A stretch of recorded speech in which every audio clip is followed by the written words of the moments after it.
நம்ம தேவனுடைய வார்த்தைக்குள்ள போகலாம். தேவனாகிய கர்த்தர் நல்லவர். எபிரேயருடைய புத்தகம் 7வது அதிகாரத்தை எடுத்து 7வது அதிகாரத்தில் முதல் வசனத்தையும் 2ஆம் வசனத்தையும் நம்ம வாசிக்கலாமா? இந்த மெல்கிசேதேக்கு சாலோமின் ராஜாவும் உன்னதமான தேவனுடைய ஆசாரியனுமாய் இருந்தான். ராஜாக்களை முறியடித்து வந்த ஆபிரகாமுக்கு இவன் எதிர்கொண்டு போய் அவனை ஆசீர்வதித்தான். இவனுக்கு ஆபிரகாம் எல்லாவற்றிலும் தசமபாகம் கொடுத்தான்.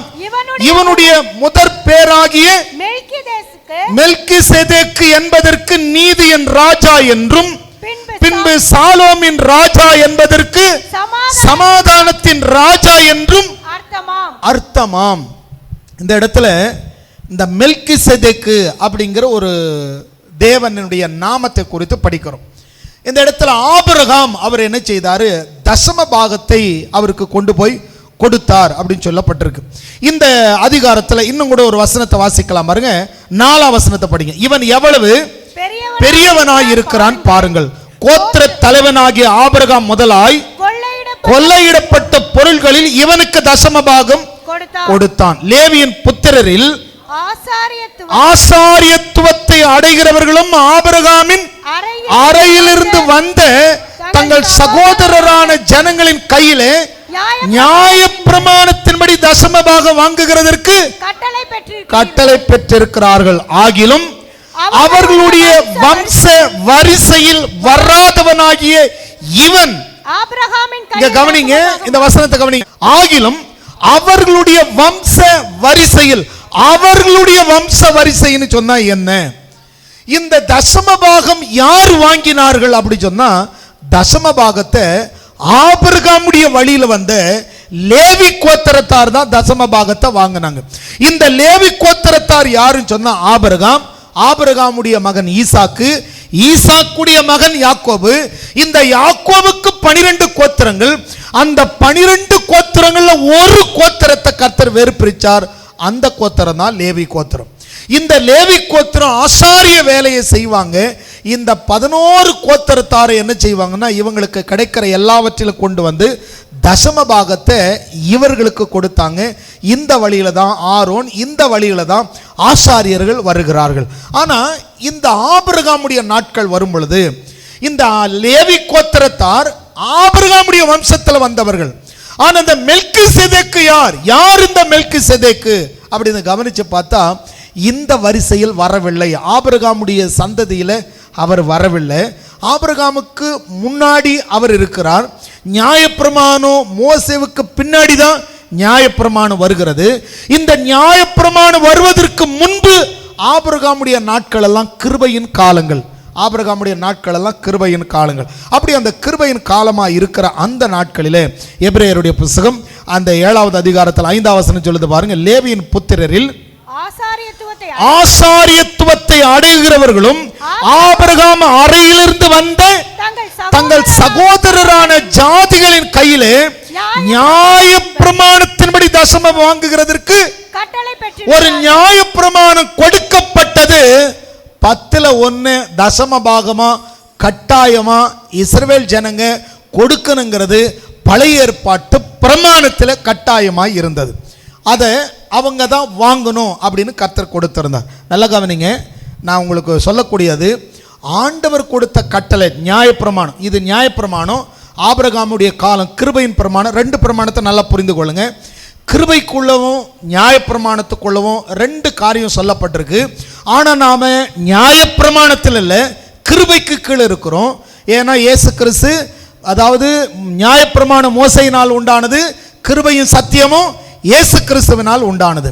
தசம பாகம் கட்டாயமா கொடுக்கணுங்கிறது நியாயப்பிரமாணத்தினுடைய கட்டளை. அந்த நியாயப்பிரமாணத்தினுடைய கட்டளையின்படி தசம பாகம் 10/1 கொடுத்தாங்க. இங்க கவனிங்க, ஆண்டவர் பேசினது 10/1. சில பேரிடம் ஆண்டவர் பர்சனலா பேசுவார், எல்லாரிடத்திலும் கிடையாது. சில பேரிடத்தில் ஆண்டவர் பேசும் பொழுது அவர்கள் என்ன செய்வாங்கன்னு சொன்னா, ஆண்டவர் பேசினவர்கள் அவங்க 10/25 கொடுப்பாங்க. சில பேர் ஆண்டவர் என்கிட்ட சொன்னாருன்னு சொல்லிட்டு ஆண்டவர் பேசினவர்கள் 10/50 கொடுப்பாங்க. சில மனிதர்களை குறித்து நிறைய நேரத்தில் நாம் நிறைய கேள்விப்பட்டிருக்கோம். அநேகருடைய சாட்சியை குறித்து கூட நாம் படிச்சிருக்கிறோம். அவங்க என்ன பண்ணாங்க, 10 அவங்களுக்கு கிடைக்கிறதுல 10 இவங்க எடுத்துட்டு 90 கர்த்தருக்கு கொடுத்தார்கள். இப்போ இந்த தசம பாகங்கள் நல்ல கவனிங்க. நான் உங்களை 10க்கு மேலே கொண்டு வந்து கொடுங்கன்னு நான் உங்களை சொல்ல கிடையாது. நான் திருப்பி சொல்கிறேன், ஆண்டவர் சில பேரிடத்துல பேசினார். எல்லாருக்கும் கொடுக்கப்பட்டது 10ல் 1. ஆனால் சிலரை விசேஷமாக ஆண்டவர் தெரிந்து கொள்ளும் பொழுது அவர்கள் என்ன செய்தார்கள், அவங்களுக்கு கிடைக்கிறதுல 90 கர்த்தருக்கு கொடுத்துட்டு 10 இவங்க எடுத்துக்கிட்டாங்க. இது தேவன் பேசி செய்தவர்கள். உங்களோடு கர்த்தர் பேசினா செய்யுங்க. நான் சொல்லக்கூடியது ஆண்டவருடைய வார்த்தைகளை கொஞ்சம் கவனிச்சுட்டே வாங்க. இப்போ அந்த இடத்துல வேதத்தில் படிக்கும் பொழுது ஆபிரகாமுடைய நாட்கள் நம்ம கவனிக்கும் பொழுது எபிரேயருடைய புத்தகம் 7வது அதிகாரத்தில் ஆபிரகாம் தசம பாகத்தை கொடுத்து எழுதப்பட்டிருக்கு இல்லையா? இந்த ஆபிரகாம் தசம பாகத்தை கொடுக்கணும்னு சொல்லி யார் கற்றுக் கொடுத்தாங்க? அதாவது நல்ல கவனிங்க, ஆபிரகாமுக்கு தசம பாகத்தை கொடுக்கணுன்ற உணர்வு எப்படி வந்தது? நீங்கள் கவனித்து பார்த்தீங்கன்னா நியாயப்பிரமாணம் வந்த பொழுது தான் இந்த ஆசாரிய கோத்திரத்தை எப்போ ஆண்டவர் ஆசாரியர்களை வேர்பிரிச்சாரோ அந்த ஆசாரியர்களுக்கு வேர்பிரிக்கப்பட்ட பிறகுதான் நியாயப்பிரமாணம் வந்தது. அந்த நியாயப்பிரமாணத்தில் ஒன்று தான் தசம பாகத்தை கொடுங்கன்னு சொன்னது. ஆனால் ஆபிரகாம் நியாயப்பிரமாண காலத்தில் இல்லை. ஆபிரகாம் இருந்த நாட்களில் நியாயப்பிரமாணமே கிடையாது. ஆனால் இவர் எப்படி தசம பாகத்தை கொடுத்தார்?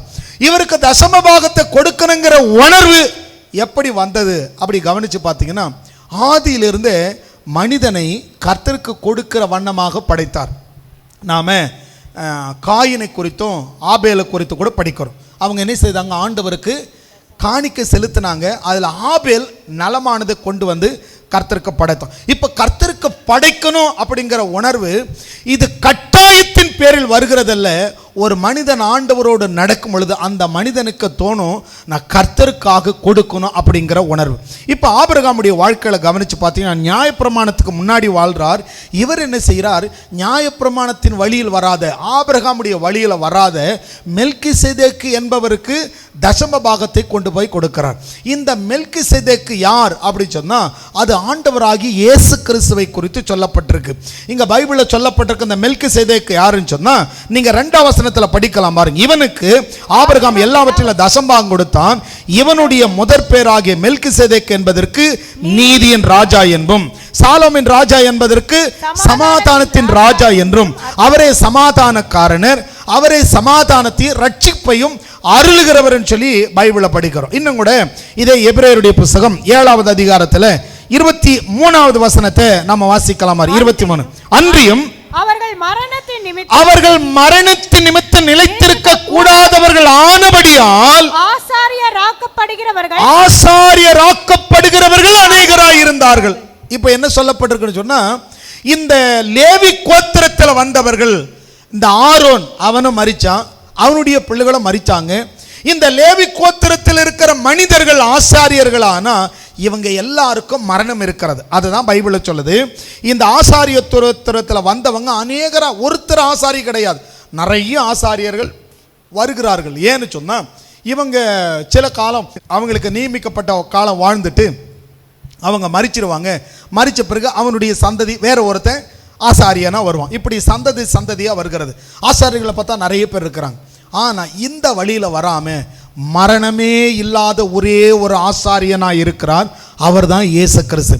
அந்த இயேசு கிறிஸ்து தான் சாலோமின் ராஜாவாக இருந்து இந்த கொடுக்கணுங்கிற பிரமாணத்தை ஆபிரகாமுக்குள்ள வைத்து ஆபிரகாமிடத்திலிருந்து அதை வாங்கி கொள்ளும்படி கர்த்தர் வந்தாராம். இன்னும் கூட அது 24 வசனத்தை படிக்கலாம். இவரோ என்றென்றைக்கும் நிலைத்திருக்கிறபடினாலே மாறி போகாத ஆசாரியத்துவம் உள்ளவராய் இருக்கிறார்.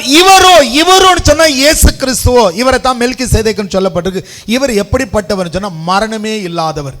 இந்த நியாயப்பிரமாணத்தில் இருக்கிற ஆசாரியர்கள் அவங்க மரித்த பிறகு அவங்க பிள்ளைங்க அந்த சந்ததி ஆசாரிய ஊழியத்தை செய்து கொண்டிருந்தாங்க. ஆனால் இங்கே பைபிளில் சொல்லும் பொழுது இந்த வழியில் வராத மரணமே இல்லாத பிரதான ஆசாரியர், அவருக்கு மரணமே கிடையாது, அந்த ஆசாரியன் இயேசு கிறிஸ்து சொல்லுது 25 பாருங்க. மேலும் தமது மூலமாய் தேவனிடத்தில் சேருகிறவர்களுக்காக வேண்டுதல் செய்யும்படி அவர் எப்பொழுதும் உயிரோடு இருக்கிறவர் ஆகையால் அவர்களை முற்றுமுடிய ரட்சிக்க வல்லவருமாய் இருக்கிறார். ஏன்னா இந்த ஆசாரியருக்கு மரணமே கிடையாது. இவர் யாருன்னு சொன்னா முற்றுமுடிய தேவனிடத்தில் சேர்கிற எல்லாரையும் ரட்சிக்கிறவராயும் எப்பொழுது இவர் உயிரோடு இருக்கிறவராயும். ஏன்னா இயேசு கிறிஸ்துக்கு என்ன கிடையாது? மரணம் கிடையாது. மரணம் அவருக்கு இல்லை. அதனாலதான் அவரை குறித்து வேதம் சொல்லுது, அவர் யார்? பிரதான ஆசாரியர், மரணமில்லாத ஆசாரியர். அவருக்கு தான் ஆபிரகாம் கொண்டு போய் இந்த தசம பாகத்தை கர்த்தருக்கு கொடுத்தான். இன்னும் கூட 26 பாருங்க, பரிசுத்தரும் குற்றமற்றவரும் மாசில்லாதவரும் பாவிகளுக்கு விலகினவர் வானங்களிலும் உயர்ந்தவருமாய் இருக்கிற இவ்விதமான பிரதான ஆசாரியரே நமக்கு ஏற்றவராய் இருக்கிறார். அவர் பிரதான ஆசாரியர்களைப் போல முன்பு சொந்த பாவங்களுக்காகவும் பின்பு ஜனங்களுடைய பாவங்களுக்காக நாடோறும் பலியிடுகிற வேண்டுவது இல்லை. ஏன்னா இந்த ஆசாரியர் தனக்காக சுத்திகரிப்பு உண்டாக்கணும். தன்னை சார்ந்துள்ள அடுத்த அந்த ஆலயத்துக்கு வருகிற அந்த ஜனத்துக்கு என்ன செய்யணும்?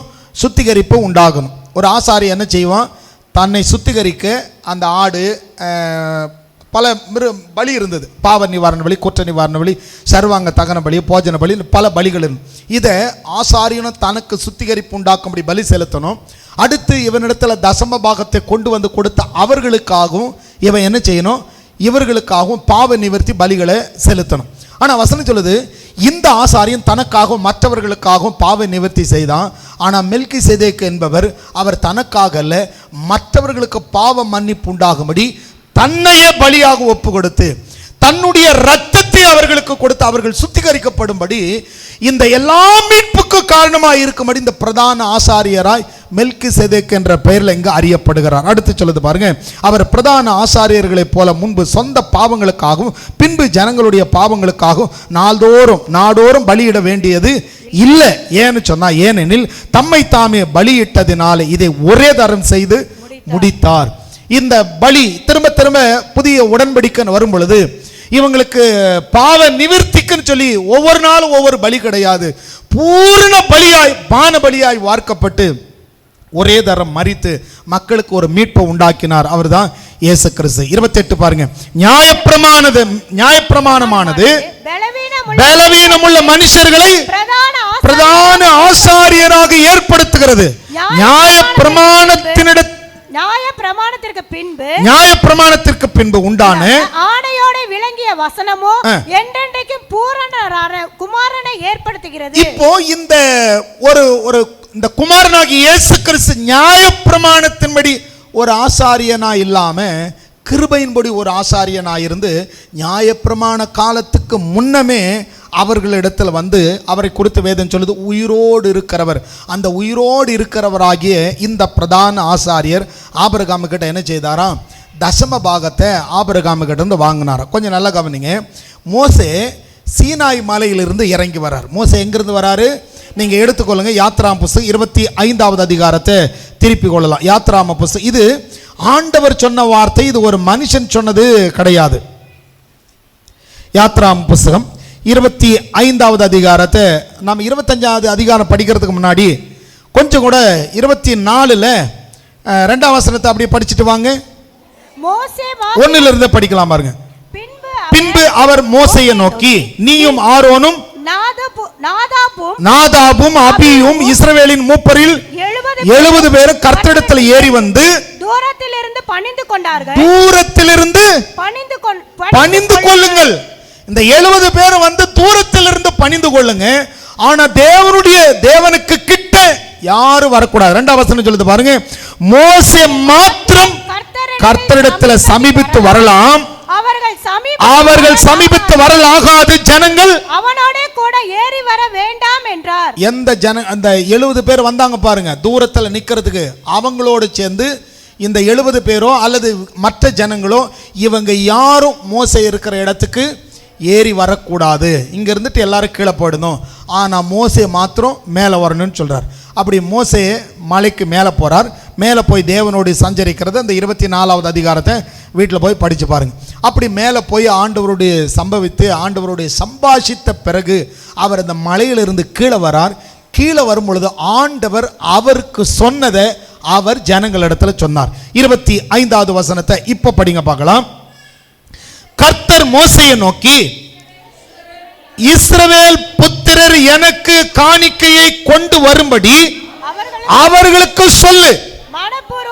மனப்பூர்வமாய் உற்சாகத்துடன் கொடுப்பவன் எவனோ அவனிடத்தில் எனக்கு காணிக்கையை வாங்குவீர்களாக.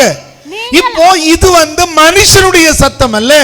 ஆண்டவர் மோசே இடத்துல பேசி நீ போய் இந்த ஜனங்களிடத்துல காணிக்கையை வாங்குன்னு சொன்னார். அந்த காணிக்கை எந்த காணிக்கை? கொஞ்சம் நல்லா கவனிங்க. ஆண்டவர் சும்மா கேட்கல. ஆண்டவர் இவர்களுக்கு கொடுத்த பிறகு கொடுத்ததிலிருந்து கர்த்தர் கேட்டார். இன்னும் கூட நல்லா அப்படியே கவனிச்சுட்டு வந்தீங்கன்னா உங்களுக்கு நல்லா புரியும். பாருங்க, இந்த வசனம் சொல்லுது இல்லையா, யாத்ரா புஸ்தகம் 25வது அதிகாரம் 2ஆம் வசனத்தில் படிச்சோம் இல்லையா, இதே வசனத்தை நீங்க 2 கொரிந்தியருடைய புஸ்தகம் 9வது அதிகாரம் 7ஆம் வசனத்தில் இந்த பழைய உடன்படிக்கையில மோசே கிட்ட ஆண்டவர் சொன்னதை அதே வார்த்தையை புதிய உடன்படிக்கையில அப்போஸ்தலனாகிய பவுலடிகள் இடத்துல பவுல் அவர் சொல்லுகிறத பைபிள்ல படிக்கலாம். பாருங்க, 2 கொரிந்தியர் 9வது அதிகாரம் 7ஆம் வசனத்தை படிங்க. அவனவன் விசனமாய் அல்ல கட்டாயமாயும் அல்ல தன் மனதில் நியமித்தபடியே கொடுக்க கடவன். உற்சாகமாய் கொடுக்க. இந்த இடத்துல எப்படி சொல்லப்பட்டதோ அதே வார்த்தை தான் மோசே மலையிலிருந்து இறங்கி வரும் பொழுது ஜனங்களை பார்த்து சொல்றார், மனப்பூர்வமாய் உற்சாகத்துடன் கொடுப்பவன் எவனோ அவனிடத்திலிருந்து எனக்கு காணிக்கையை வாங்குவீர்களாக. காணிக்கை என்பது உற்சாகமா கொடுக்கிறவங்க கிட்ட தான் வாங்கணும். முறுமுறுப்போடு கொடுக்கிறவங்க கிட்ட என்ன செய்யக்கூடாது? வாங்கக்கூடாது. நான் சில நேரங்களில் சில இடங்களுக்கு ஜபத்துக்கெல்லாம் போவோம் பாருங்க. அங்கே ஒரு சிலர் பாஸ்டர் உங்களுக்கு ஒரு காணிக்கை அப்படின்னாங்க. இல்லைங்க வேண்டாங்கன்னு. ஓகே, அப்போ அவங்க எந்த நிலையில் காணிக்கை கொண்டு வந்தாங்கன்னா, ஐயோ வந்துட்டாங்களே அந்த நிலையில் வந்தாங்க. ஆனால் சில பேர் இருக்காங்க, ஐயோ இது நாங்கள் உங்களுக்கு கொடுக்கல ஆண்டவருக்கு கொடுக்கணுங்கிற உணர்வு உள்ளவர்களுடைய செயல் வேற மாதிரி இருக்கும். இல்லை வேண்டான்னு சொன்னால் கூட, ஐயோ நாங்கள் ஆண்டவருக்கு ஒரு ஊழியக்காரர் வந்துட்டு போகக்கூடாது, நாங்கள் ஆண்டவருக்காக கொடுக்குறோம். இது எல்லா இடத்துலையும் இதை பார்க்கலாமா? சில இடங்களில் கூட பாருங்கள், ஒரு சிலர் வீட்டுக்கு நீங்கள் யாராவது ஒரு சில வீட்டுக்கு போனீங்கன்னா சாப்பிட்றீங்களா அப்படிம்பாங்க. அதுக்கும் நீங்கள் சாப்பிட்டுட்டு தான் போகணும், அதுக்கும் நிறைய வித்தியாசம். 2 விதமான பணங்கள் விசனத்தோடு இவங்களுக்கு வேற கொடுத்தே ஆகணும் அப்படிங்கிறவங்கிட்ட வாங்கக்கூடாது. இன்னொன்று இந்த பாவம் பண்ணுறாங்க பாருங்க, பாவம் பண்ணுறவங்க, லஞ்சம் வாங்குறவன், அநியாயம் பண்ணுறவன், திருடுறவன், இந்த மாதிரி ஆளுக்கிட்டையும் பணம் வாங்கக்கூடாது. இந்த பணம் எந்த பணம் தெரியுமா? இது வேசியுடைய கிரயமும், பைபிள் சொல்லுது, வேசியுடைய கிரயமும் நாய் வித்த பணமும் சபைக்குள்ளே வரக்கூடாது. இந்த கடவுளுடைய ஆலயத்துக்கு இந்த முறுமுறுக்கிறவங்க கிட்ட நம்ம என்ன செய்யக்கூடாது? அதாவது ஆலயத்துக்கு முறுமுறுக்கிறவர்கள் இடத்துல பணத்தை வாங்கக்கூடாது. அதாவது வேதம் சொல்லுது, வேசியின் கிரயம், அதாவது லஞ்சம் வாங்குறது, ஏமாத்துறவன், அநியாயக்காரன், அவங்கிட்ட நாம் எதுவும் வாங்கணும்னு வச்சுக்க, அது தங்கவே தங்காது.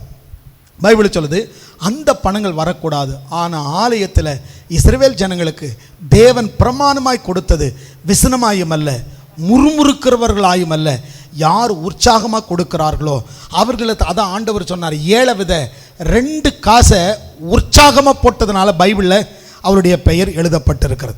இப்போ வேதம் சொல்லுது, இந்த இடத்துல ஆண்டவர் சொன்னார் மனப்பூர்வமாய் கொடுக்கிறவர்கள். அதனால தான் ஆண்டவரே மோசே கிட்ட ஆண்டவர் பேசி அந்த மோசே இறங்கி வருது ஜனங்க கிட்ட பார்த்து சொல்றாரு.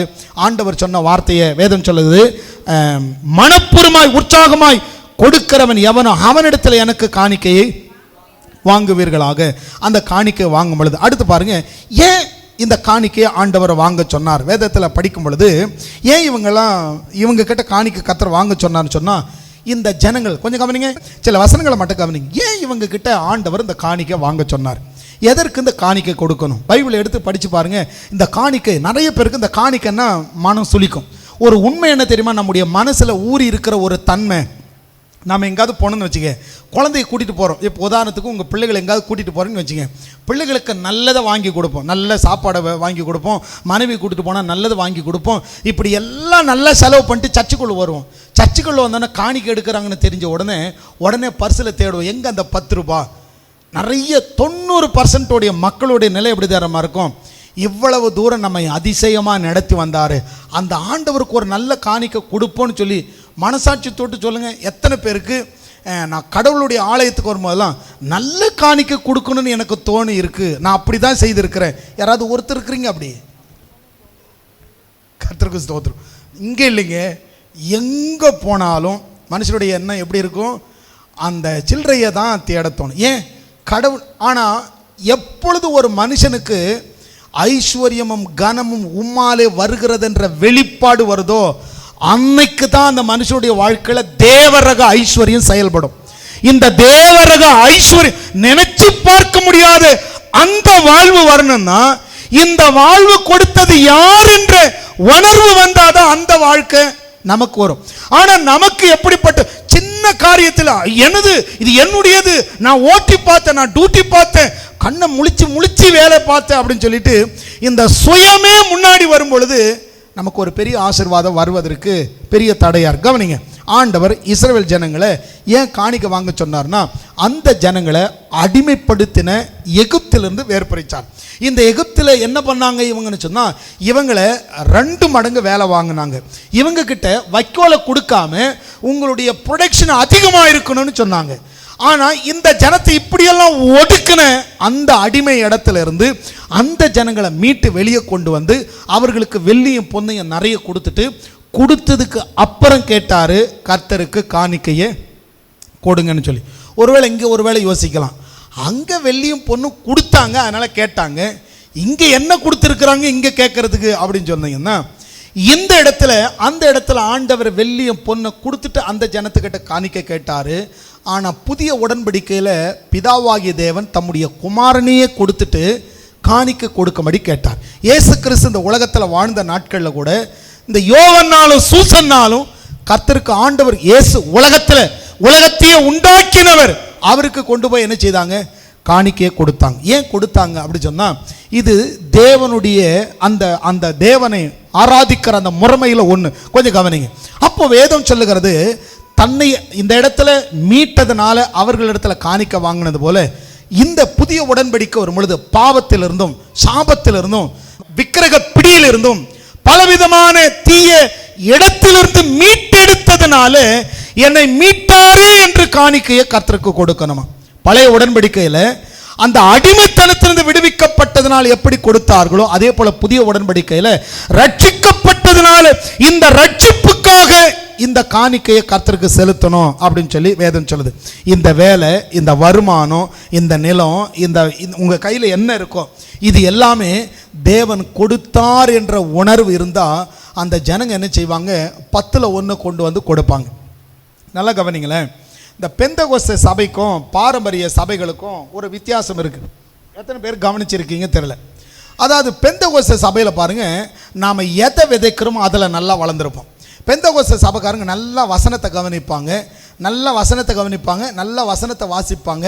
அதனால வசனத்தில் தேறினவர்கள் பெந்தகோஸ்தேக்காரங்க. பெந்தகோஸ்தேக்காரங்க கூட்டு வந்து உட்கார வச்சுட்டு ஒரு பிரசங்கத்தை தப்பாக பண்ணால் கூட என்ன செய்வாங்க? நீங்கள் தப்பாக பிரசங்கம் பண்ணுறீங்க உடனே சொல்லிடுவாங்க. ஆனால் பாரம்பரியத்தில் இருக்கிறவனுக்கு வசனம் தெரியாது, ஆனால் கர்த்தருக்கு கடுமையாக கொடுப்பான்.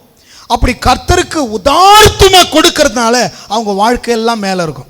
ஆனால் இந்த பெந்தகோஸ்தில் பாருங்க, எல்லா வசனமும் தெரியும், எல்லா பாட்டு தெரியும், ஆவியில் நிறைஞ்சு பாடி துதிச்சா கூட பேக்கெட்டில் கையை வச்சுக்கிட்டே ஆவியில் நிறையும். சில பேர் ஆவியில் நிறைஞ்சா கூட அந்த ஹேண்ட்பேக் எங்கே இருக்கு, அவங்களுடைய கவனம் ஃபுல்லாக அங்கேயே தான் இருக்கும்.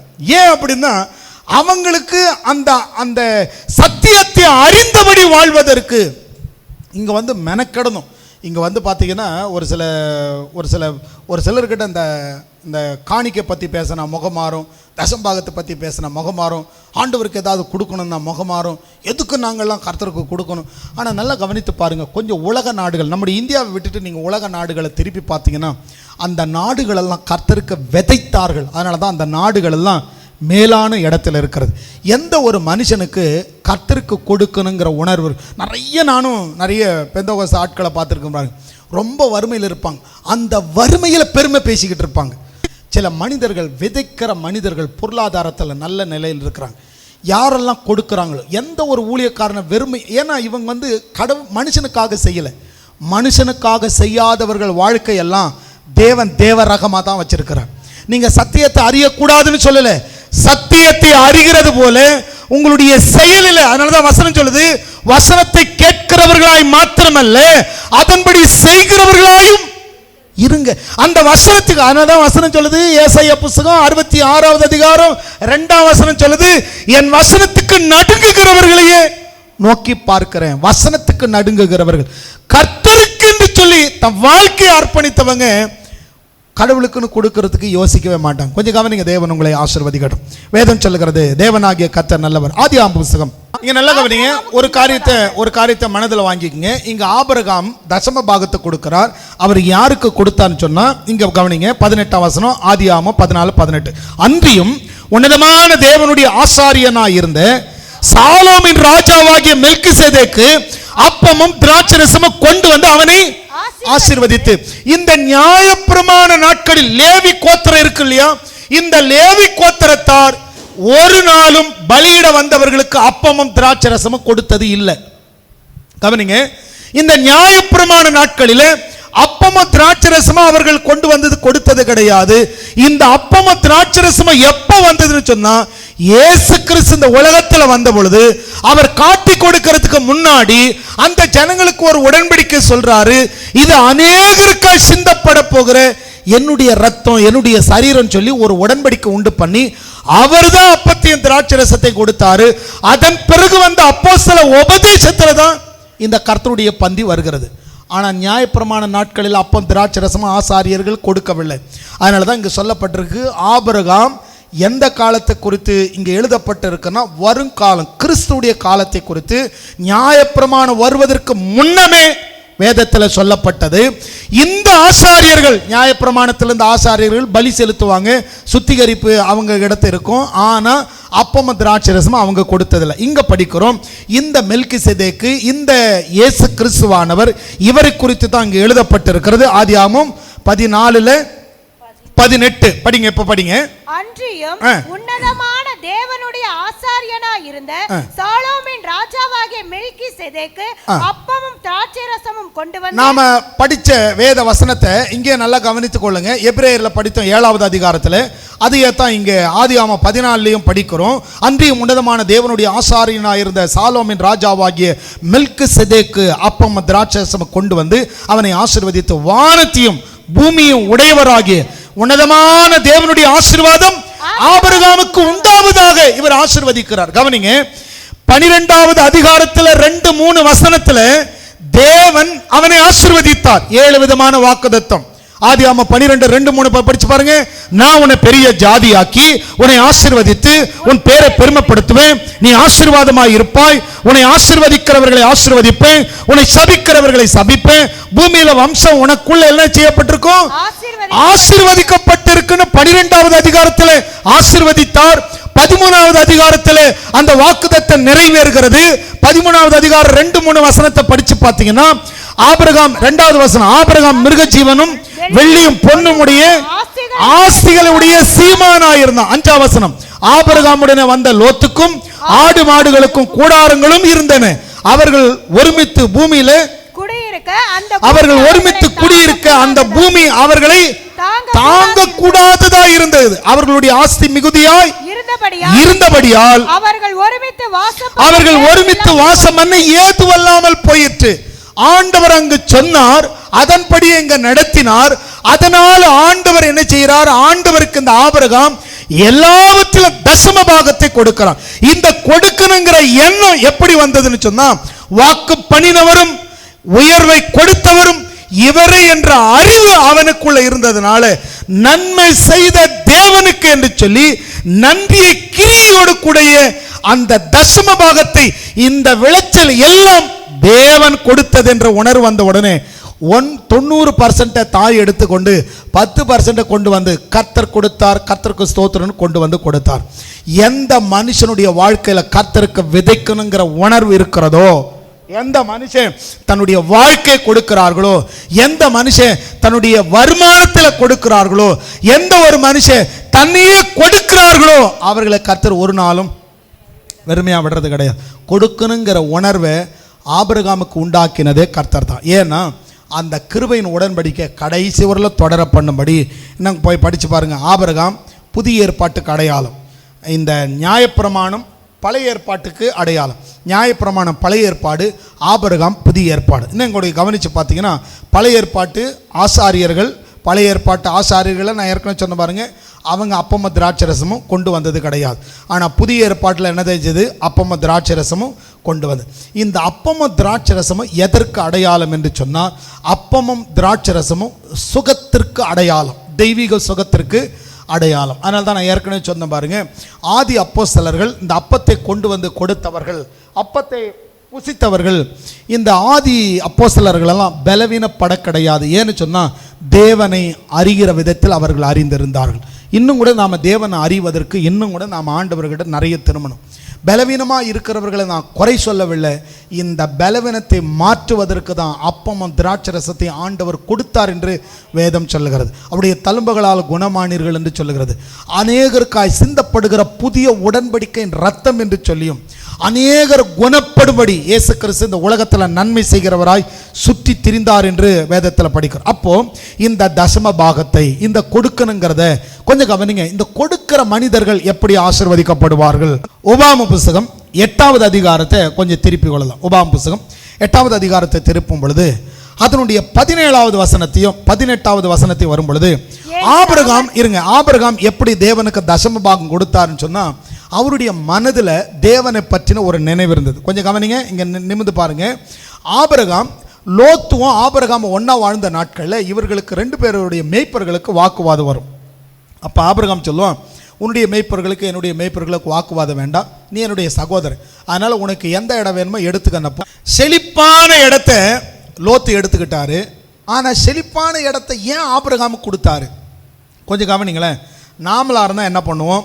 நமக்கு ஒரு 2 ஏக்கரா நிலம் இருக்குது. பக்கம் ஒரு பம்பு செட்டோட ஒரு நிலம் இருக்குது, இன்னொரு பக்கம் மானாவரி பூமி. மானாவரி பூமின்னா தெரியல, மழை வந்தால் தான் விளையும், அந்த மாதிரி இருக்குது.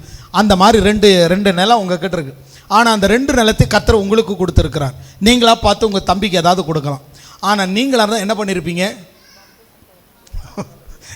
பம்பு செட்டு உள்ள நிலத்தை நீங்கள் எடுத்துக்கிட்டு வயக்காட்டு அவங்ககிட்ட கொடுத்துட்டு இதை வச்சு ஏதோ பொழைச்சிக்க போனா போதுன்னு உனக்கு கொடுத்துருக்கிறேன் பார்த்துக்க, ஏதோ என் கூட ஒட்டிட்டு வந்ததுனால என்னால் உனக்கு இந்த நன்மை புரியுதோ இருந்துக்க அப்படின்னு சொல்லியிருப்போம். ஆனால் ஆபிரகாம் அப்படி கிடையாது. ஆபிரகாம் அவனுக்கு ஒரு நம்பிக்கை என்ன தெரியுமா? என் தேவன் என்னை வனாந்தரத்தில் இருந்தாலும் செழிக்க பண்ணுவார், ஒன்றுமே இல்லாத இடத்துல இருந்தாலும் ஒன்று எனக்கு உருவாக்கி கொடுப்பார் என்ற நம்பிக்கை இருந்ததுனால தான் ஆபிரகாம் சொல்கிறான், உனக்கு எது வேணுமோ எடுத்துக்கொள்ளோ. ஏன்னு சொன்னால் எனக்கு இதனால் அல்ல, என் தேவனால் எனக்கு ஆசீர்வாதம். அதனால தான் பாருங்க, அவனுக்கு பூமி தாங்கக்கூடாதபடி ஐஸ்வர்யம் இருந்தது. ஆனால் நாம நல்லதெல்லாம் நாம எடுத்துக்கோ. உபாகமம் புஸ்தகம் 8வது அதிகாரம் 17-18 படிங்க. என் சாமர்த்தியமும் என் கைபலனும் இந்த ஐஸ்வர்யத்தை எனக்கு சம்பாதித்தது என்று நீ உன் இருதயத்தில் சொல்லிக் கொள்ளாமலும் இருக்க எச்சரிக்கையாயிரு. ரொம்ப ஜாக்கிரதையாயிரு. ஏதாவது உங்க கையில உயர்வு பணம் கிடைச்சா இது என்னுடையது, நான் உழைத்தது, நான் கஷ்டப்பட்டது, என் சாமர்த்தியம், என் கைபலன் அப்படின்னு சொல்லாதீங்க. ஏன்னா அதனால கர்த்தர் மகிமைப்படுகிறவர் அல்ல. ஏன்னு சொன்ன வேதம் சொல்லுது, உன் தேவனாகிய கர்த்தரை நினைப்பாயாக, அவரே உன் பிதாக்களுக்கு ஆணையிட்டு கொடுத்த தம்முடைய உடன்படிக்கை உறுதிப்படுத்தும்படி இந்நாளில் உனக்கு உண்டாயிருக்கிறது போல ஐஸ்வர்யத்தை சம்பாதிக்கிறதற்கான பலனை உனக்கு கொடுக்கிறவர் கர்த்தர் கொடுக்கிறவர். இந்த பலன், இந்த சம்பாத்தியம் கர்த்தருடையது, இந்த வருமானம் கர்த்தருடையது, இந்த வாழ்க்கை கர்த்தர் கொடுது. அப்படிப்பட்ட உணர்வு யாருக்கு இருக்கோ அவர்கள் தேவ ரக வாழ்வு நிச்சயம் வாழ்வாங்க. கொஞ்சம் கவனிங்க, கர்த்தர் உங்களை ஆசீர்வதிக்கணும். உபாகமம் புஸ்தகம் 28வது அதிகாரத்துக்கு வரும் பொழுது கர்த்தருடைய கட்டளைக்கு செவி கொடுக்குறாங்க பாரு, அவங்களுக்கு தான் என்னென்ன ஆசீர்வாதம் பாருங்க. உபாகமம் 28:1 இன்று நான் உனக்கு விதிக்கிற உன் தேவனாகிய கர்த்தருடைய கட்டளையின்படி எல்லாம் செய்ய நீ கவனமாய் இருக்கும்படி அவர் சத்தத்துக்கு உண்மையாய் செவி கொடுப்பாயானால் உன் தேவனாகிய கர்த்தர் பூமியில் உள்ள சகல ஜாதிகளிலும் உன்னை மேன்மையாக வைப்பார்.